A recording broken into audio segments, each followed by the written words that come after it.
Welcome, everybody. Thank you very much for joining us. As always, I am very excited to introduce our guest today. But before we do, I want to thank some people that we always thank. We want to thank brassandwinds.com, a Quinn the Eskimo company. Whenever we're looking for musical instruments for our school here at Willem Music, we always go to brassandwinds.com. We think they'll be the best people you could possibly talk to. Please give them a call or check them out on the web at brassandwinds.com. We are Truer MU, and we talk about the truth about music. We are a YouTube channel, and we have lessons on how to play the piano if you've never played before, ways to play jazz if you've never played jazz before, and of course, interviews with some of the most interesting people you are ever going to want to meet. And that being said, without further ado, I'd like to introduce you to somebody who has done something we have all wanted to do, I think, which is actually meet and work with our heroes. I was so taken by this man's story that I immediately had to interview him. His name is Jimmie Lee Hook. He is a songwriter, pianist, and singer originally from Toronto, Ohio. He has recorded 2 volumes of his original music with members of Billy Joel's original band, Liberty DeVito and Richie Cannata, as well as Spyro Gyra guitarist Julio Fernandez. Jimmie Lee Hook, welcome to our show. Hey, it's great to see you, Adam. I'm glad to be here. Thanks for having me on the show. Oh, it's my pleasure. Yeah, I'm just thrilled. It's really going to be interesting to hear your story. It's very inspiring to me, and I can't wait to share it with our audience. It's a great story, and I'm glad to share it with you. So, how do you want to do it? This is your show. Let's do it your way. You just handle it, and I'll answer anything you ask, and be glad to share anything you'd like to know. Hey, I like you. You're the kind of guest I like. Okay, so let's start with the beginning. Now, you're a very accomplished pianist. The music that you play of your own and Billy Joel's music and Elton John's music, this is not easy music, and yet you have become an accomplished musician. And yet, according to your records, you failed music in 6th grade. Now, I used to teach music and I taught 6th grade. It's hard to fail 6th grade music. How did you do that? So I went to St. Francis Elementary School in a small town in Ohio, and the nuns there were intent on making us play the auto harp. I just could not get the hang of that auto harp, and it was just not my thing. And also, I probably wasn't the best behaved student in that school, if I'm telling the truth, and I am. So, you combine those 2 factors and they gave me an F. That wasn't the only F I got. I got some others as well, but you never know how things are going to unfold, but I couldn't play the auto harp, and that's the long and short of it. Oh, that's a shame. I love the auto harp, but it sounds to me like some mean-spirited nuns were working against you. Yeah, I don't know. I don't want to say that. All things work together to get me where I am today, and I'm grateful for whatever it took to get me here. Really, it's an amazing story, and I'm just really filled with gratitude. Okay, well, you wouldn't be the first person who became an accomplished musician who had trouble early on. In fact, your path led you more. You couldn't avoid music.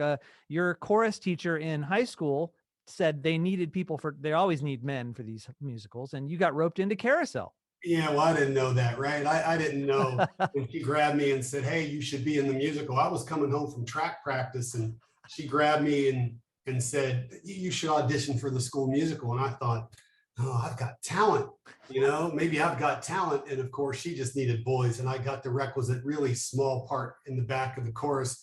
You wouldn't even know I was there. But, there was a talented guy in that musical. His name was Vance Andrews. And Vance was a talented local kid, played the piano, sang, and I saw what he was able to do. And I thought, it's just amazing. And at the same time, puberty was hitting right and all that was going on. I'm laying in bed at home at night listening to headphones and to the music of the day. And my brother Bobby had brought this album home, and it was in this drawer, and I would open the drawer and I'd see these eyes staring at me. And it was the eyes from Billy Joel on the Piano Man album. They're really haunting eyes. And I'd close that drawer fast because it's scared of living daylight out of me. And I'd go back and open it, close it again. And I started to play that album, and wow, I caught fire with that. So with those 2 influences, I would go to the high school after hours. My next door neighbor was actually the janitor at the school. His name was Kenny Bill Young. And Kenny Bill would let me in the school when I wasn't supposed to be there, into the auditorium when I wasn't supposed to be there.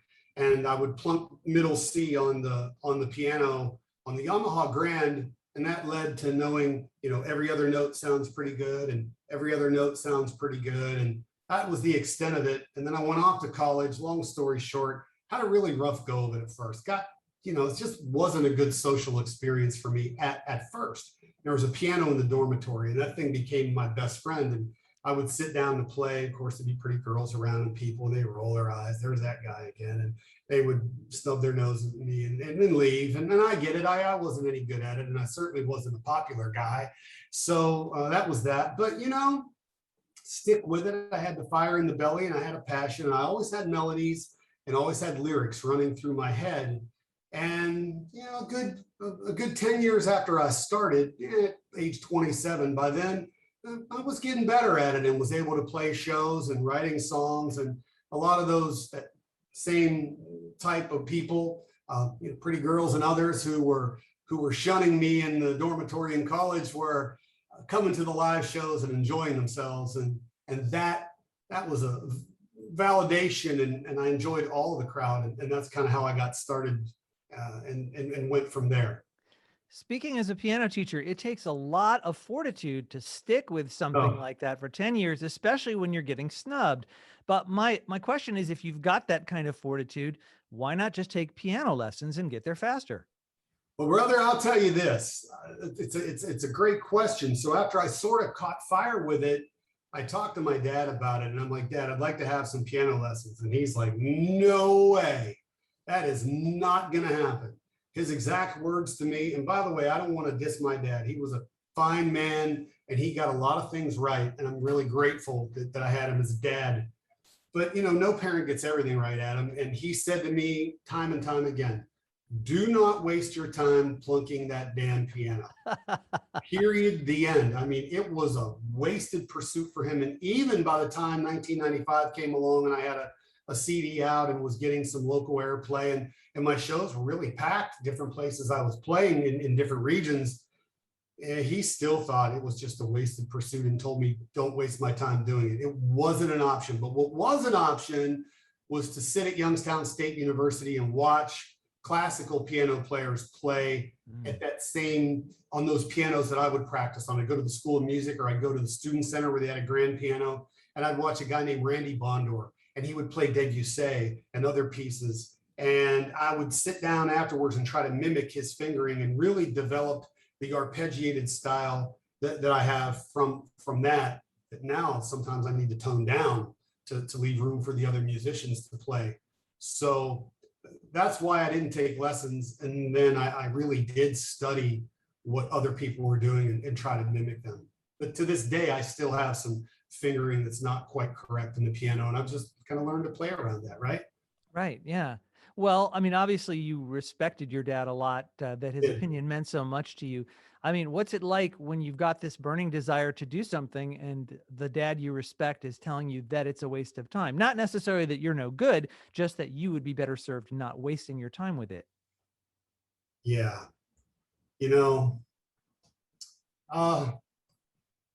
Yeah, that hurts. I mean, what can I say? I don't want to be needlessly critical of a man that I loved and who was a vital influence in my life. And I certainly wouldn't be where I am today in so many different aspects of life if it weren't for him, but it certainly left a void, certainly hurtful.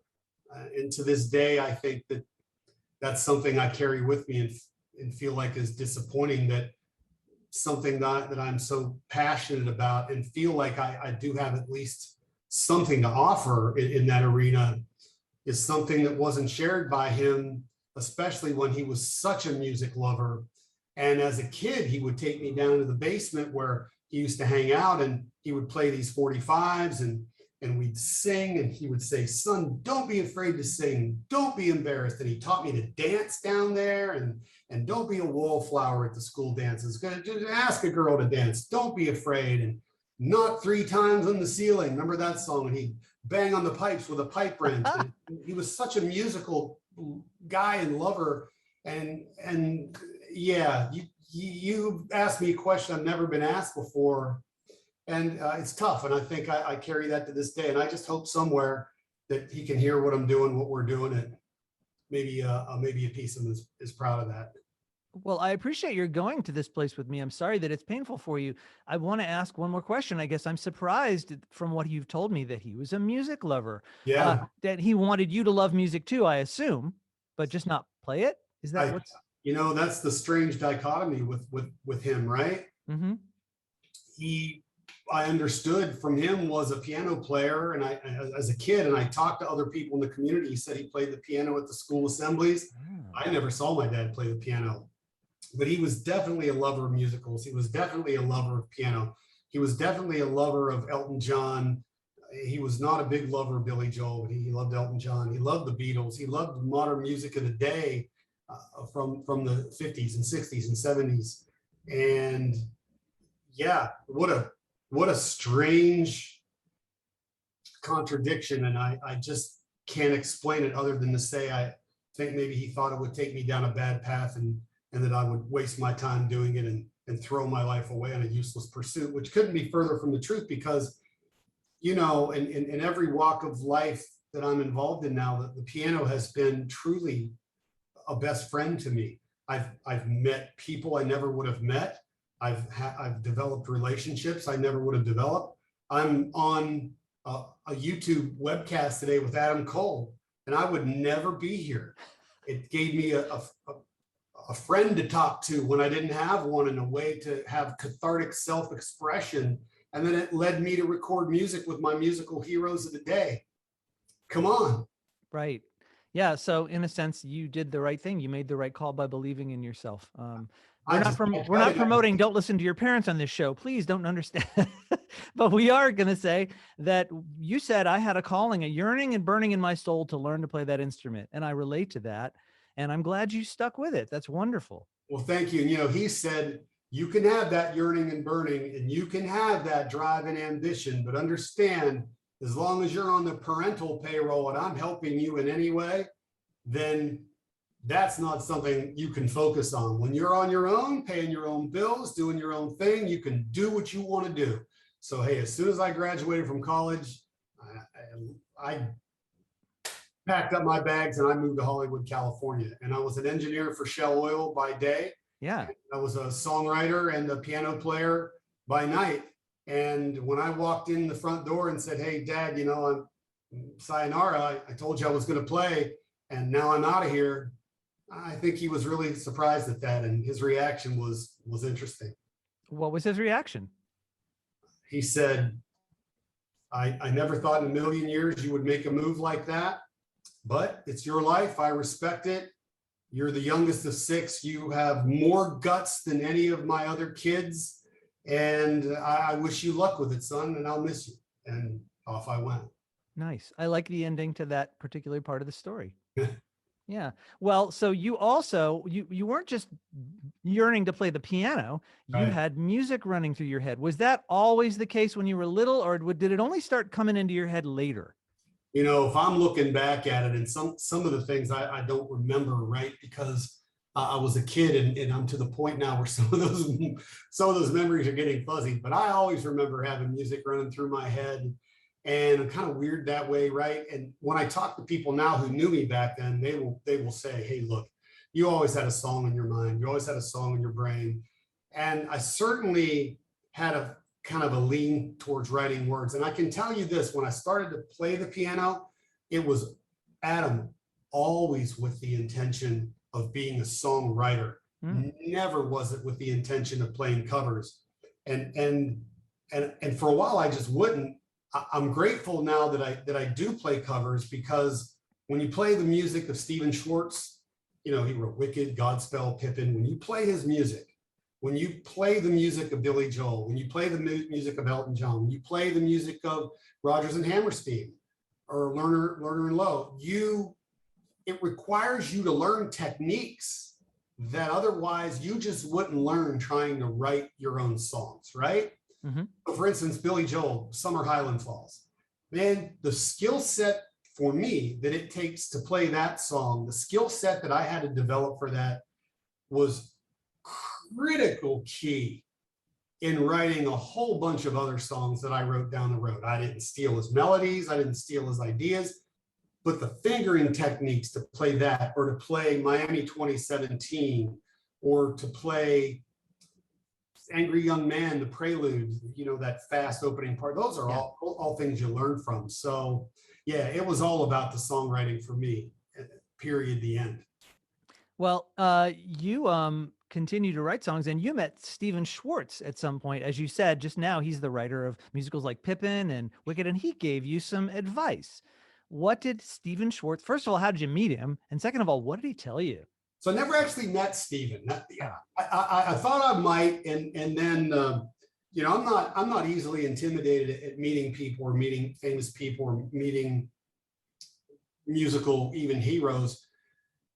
But if I were going to meet Stephen Schwartz, I'd have to hold my water. I mean, he's a pretty big deal to me, and he's just such a songwriting genius.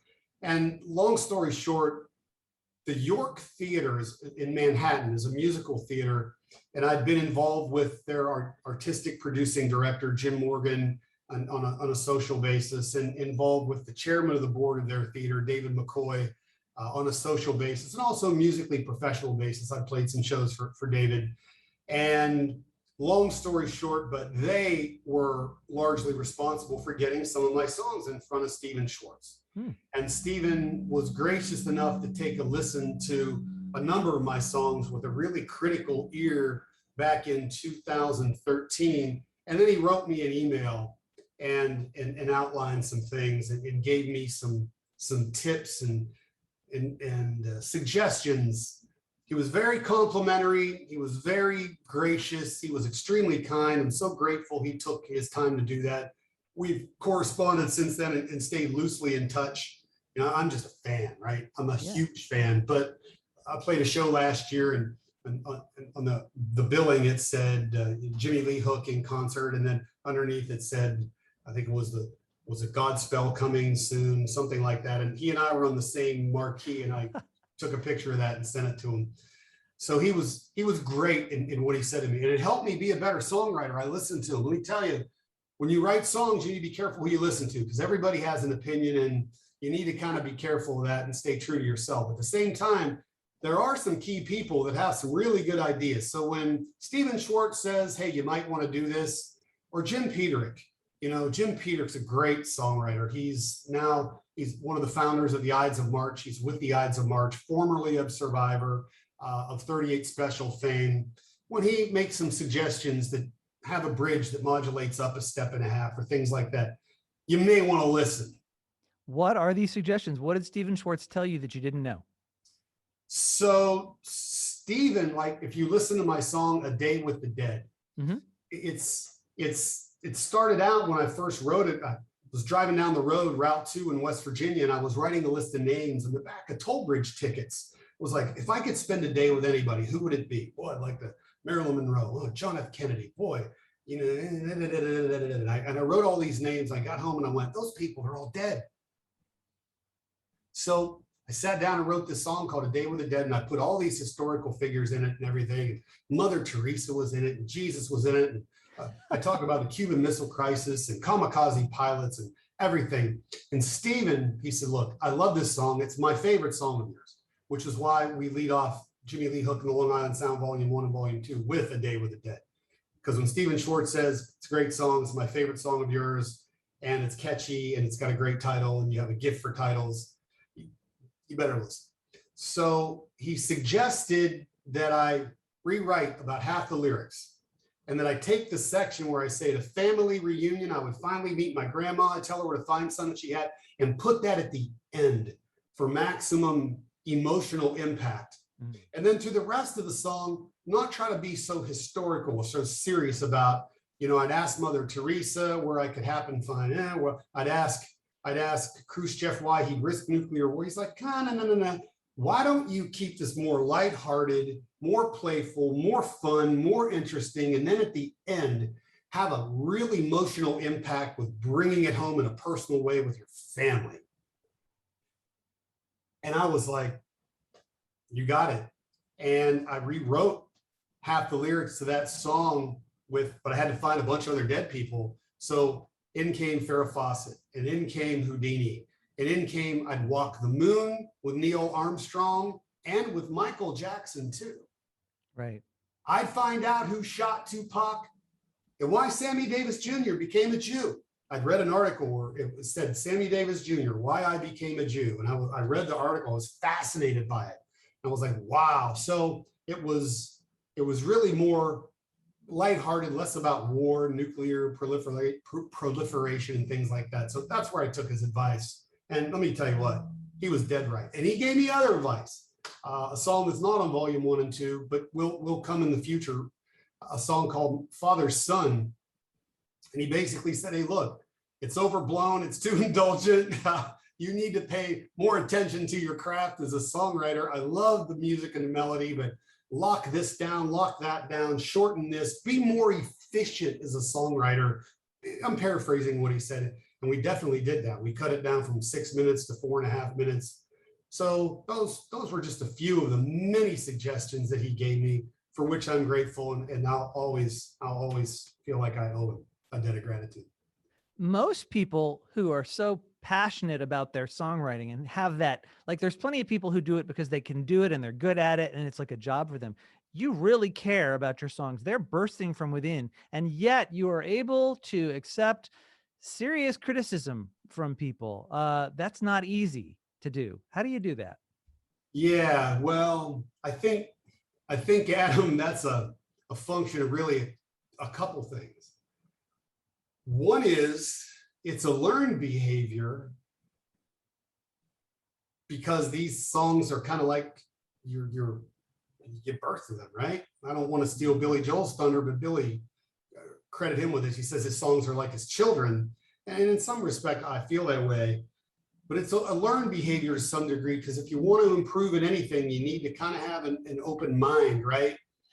But you need to balance that with the fact that the artistic vision is yours. So if somebody tells you something that you just absolutely vehemently disagree with because it's not consistent with the artistic vision that you have for that particular song, then you got to do what you got to do. So I think part of it's learned.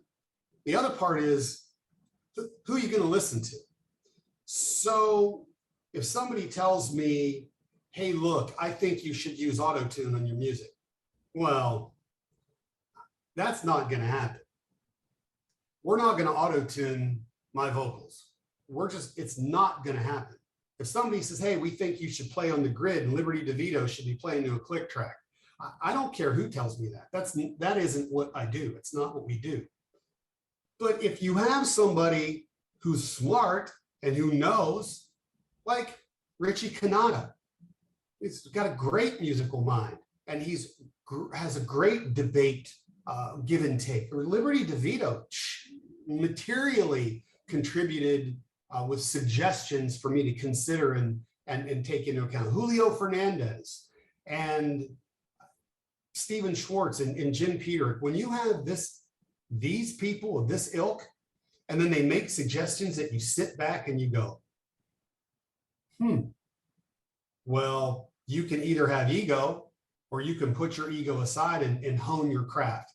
That said, you got to be careful who you listen to, or you'll just wind up rudderless, because some person says, boy, I love this about that song, and someone else says, I don't like this about that song. Boy, I don't like a sax solo there. Ooh, I love that sax solo there. You know what? I'm not getting drugged down into that. That's not going to happen. But when the right people make the right suggestions at the right time, I'm going to listen. Yeah. Well, one of the names you haven't yet mentioned is someone important to you named Sam Hudnell. Would you talk about him? Yeah, boy, what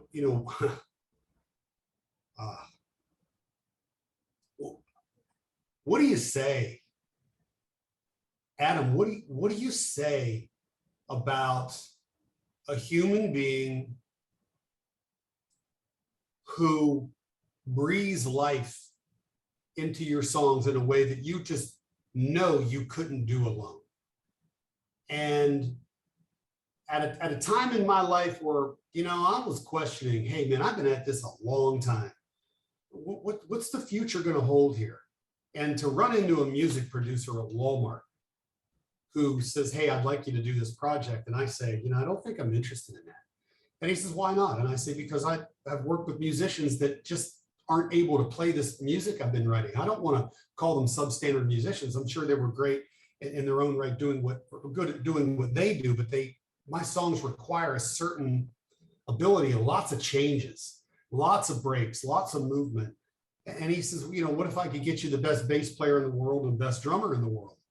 And I'm like, well, of course I would do that. He brings me a drummer and a bass player, and it turns out he was wrong about the drummer, but he was right about the bass player. And to find that he has this gift of absolute pitch, perfect pitch, absolute pitch, he can change keys on the fly, and to find that he's a savant, a real life savant like I've never met before, never been around before. But I can play progressions, and instead of having to tell him what I'm doing, he tells me what I'm doing. And to have our personalities mesh so well, and to have him so willing and so able to just read my mind and be in here.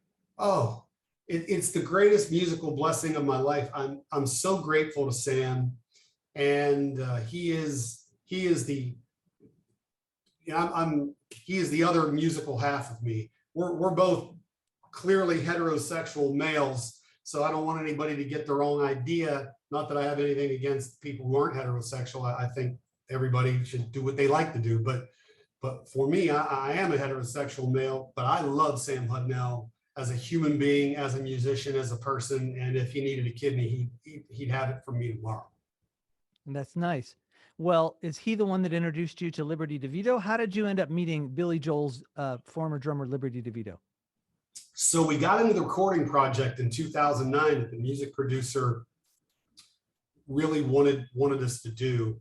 Sam and I met. Sam was reluctant to do it for his own reasons, and I don't want to talk for Sam. He's capable of that, but he was reluctant to do the project. And then we met, and we had a discussion, and we kind of tentatively were feeling each other out, and Sam agreed to do that. And we got into the first session, and it was clear that Sam and I mean, it was an immediate click. As soon as we started, I went, oh my goodness, this guy's phenomenal. I didn't know how phenomenal. I've learned that since then, as a bass player and an acoustic guitarist, and as just a musical ear. I mean, I'll forget some things I've written. I call Sam on FaceTime audio and go, hey, what was that progression? And he's like, that's a this over a that with a this and a that. It's just incredible. But the drummer, he couldn't play the songs. He had a different style of playing, and it didn't match what he was good at. So after 8 hours of trying to rehearse one song, we basically called it a day, and I was distraught, just distraught. And I'll give my ex-wife credit. My ex-wife at the time, Deborah, said to me, well, you know, what are you going to do about it? And I wasn't very happy. And I said, well, you know, I hear two people in my head when I write these songs. Nigel Olsson is one, and Liberty DeVito is one, and is another. And I primarily hear Liberty in my head most of the time. Every now and then those Nigel Olsson licks get in, and I would hear those too. And I always heard Dee Murray on bass. Dee Murray is my favorite bass player of all time. He played all that great music for Elton. I just think he was the best for the type of songs that I write. And I told her, I don't need Dee Murray, and he's deceased anyway. And I don't think Liberty DeVito or Nigel Olsson are going to be interested in playing music with me. She says, well, you know, you've always been willing to try. Go anywhere, do anything, whatever you need to do. So what's keeping you from trying? I went, great, okay, I'll try. And I went out to the room where I spent a lot of time, and I started reading articles online. Nigel Olsson, Liberty DeVito, Nigel Olsson, Liberty DeVito. And long story short, I saw a seminar that Liberty had done. And in it, he said, look, I want to educate people about the drums, and I want to share this gift with the world. And if you have questions or you want to learn, then email me. And he put an email address out there. I sent him an email, and I said, look, I'm not a crackpot, and I'm not bluffing, and I'm not a rock star chaser. I'm a songwriter, and I believe you're the missing link that could help us record these songs, and that you are the missing piece of the puzzle to bring them to life. And I would appreciate hearing from you if you give them a listen. And I think my timing was just perfect, just lucky. or I was blessed. To be one in a million, you have to be one of the million. To be in the right place at the right time, you have to be in many different places at many different times and suffer lots of rejection along the way, which, trust me, I am the picture of a guy who's had a tremendous amount of rejection. So Liberty called me and he said, well, what do you have in mind? I listened to the tunes and I think they're good. What are you thinking? And I said, well, would you consider doing the project? And he said, I would consider it. And he had some questions. And I said, look, well, maybe we should sit down face to face and have that discussion. And he said, well, I'm in Brooklyn, I'm in New York, where are you? And I said, well, I live actually now in Coolville, Ohio. It's about a 10-hour drive away. He said, when are you going to get to New York next? And I said, well, if you'll meet with me, I'll be there day after tomorrow. If Stephen Schwartz says, jump, I'm going to say where, when, and how high. I'm not going to say, well, I'll see when I can get around to it. I hear people say that, hey, I was offered a break, but the timing wasn't right for me. You got a break and the timing wasn't right for you? Right. I think that if you get a break, it doesn't come in your timing. So it's incumbent upon you to adjust your timing to suit the break you just got. And if I have one piece of advice for anybody, it would be that recognize when you got a luck moment and then seize that luck moment, even if it's not on your time frame or to your liking. So he said, I'll meet with you. And I went to New York. I drove to New York the next day. And the day after, I was in a sushi restaurant in Greenwich with Liberty and his wife and my wife at the time, my ex-wife now. And we had a discussion about the music, and he brought his wife to feel me out and to see whether or not she thought I was serious, and he listened to the music. And, by the end of the meeting and the food, we'd started to establish a relationship, and he agreed to do the project. So we started actually recording together the first time in 2009. That's how I met Liberty. Yeah. And then he introduced you to Richie Cannata.